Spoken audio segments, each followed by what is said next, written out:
Welcome to this explainer. If you're looking to become a notary public in the great state of Michigan, or maybe you're just gearing up for a renewal, you are in the exact right place. Today, we're bringing you a clear, professional breakdown of Michigan-specific notary surety bond requirements. We're going to bypass all the noise and give you exactly what you need to know to get commissioned confidently and compliantly. Okay, let's dive into this. Here is our roadmap. We'll cover 1. Michigan Notary Bond Basics. 2. The 6-hour education requirement. 3. The $10,000 bond. 4. Understanding the birthday rule. 5. Estimating your bond premium. And finally, 6. Getting your Michigan bond. Let's jump in. Section 1. Michigan Notary Bond Basics. Authority and Overview. So first things first, who is actually running the show here?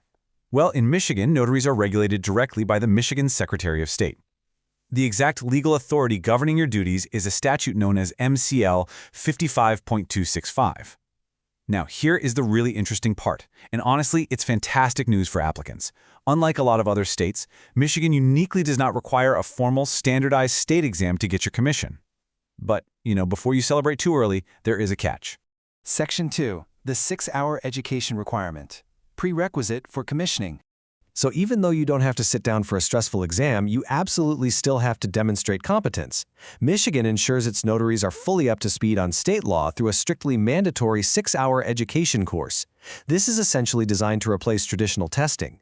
The state really wants the focus to be on comprehensive learning of your duties rather than just memorizing a few answers for a test. And yes, it must be fully completed in order to proceed with your application. Actually, let me stop right here and really emphasize this point, because this is where so many first-time applicants trip up. This education must be fully completed before your commissioning process can even begin. Skipping this step or trying to do things out of order will completely halt your entire application with the Michigan Secretary of State. So, the game plan is take the course first, get your certificate of completion, and then you can move forward. Section 3. The $10,000 bond, your core financial requirement. $10,000. That's the magic number, folks. To be legally commissioned in Michigan, you are required to purchase a $10,000 surety bond. Now, a quick point of clarification. A surety bond is not an insurance policy that protects you. Rather, this specific bond amount is a financial guarantee required by the state and is completely designed to protect the public from any errors or omissions during your notarization duties in Michigan. And once you secure this $10,000 surety bond, it has to be filed directly with the Michigan Secretary of State. This is just an essential piece of the bureaucratic flow mandated under that MCL 55.265 statute we mentioned earlier. It's pretty cut and dry. No bond on file, absolutely no notary commission. Section 4. Understanding the birthday rule, Michigan's unique timeline. Now, what's really interesting about this slide is How exactly your commission term limit is calculated in the state of Michigan. You might just naturally assume it's a flat number of years from the exact day you get your stamp, right? Well, not quite. Michigan actually does things quite a bit differently than anywhere else. It all comes down to something called the birthday rule. Under this rule, a Michigan notary commission expires precisely on the notary's birthday in approximately 6 years. That's right, the state uniquely ties your professional licensing expiration directly to a personal date, your actual birthday. Let's break down the math real quick. Because of this quirky rule, your exact term actually lasts anywhere from 6 to 7 years. It depends entirely on when your commission is officially issued relative to your birthday. For example, if you get commissioned just shortly after your birthday passes, you get the benefit of a timeline that stretches much closer to a full 7-year term before you even have to think about renewing.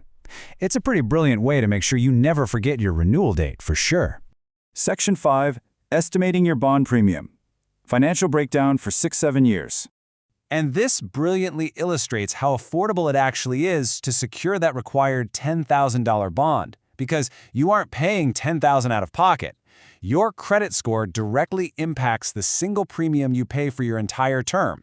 If you have excellent credit, we're talking a score of 720 or higher, your rate is typically just 1 to 2%.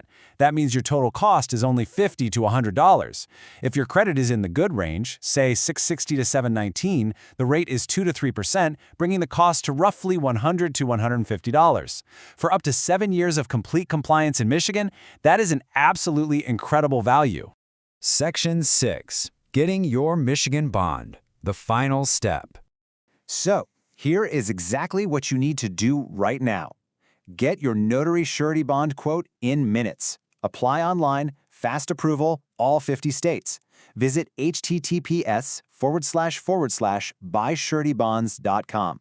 Securing your bond is the critical final hurdle, and this gives you a trusted, immediate path to finalize your Michigan requirements. You've got the knowledge, you know the timeline, and you know the exact costs. So what impact will your new Michigan Notary stamp make in your community this year? Thanks for joining me on this explainer.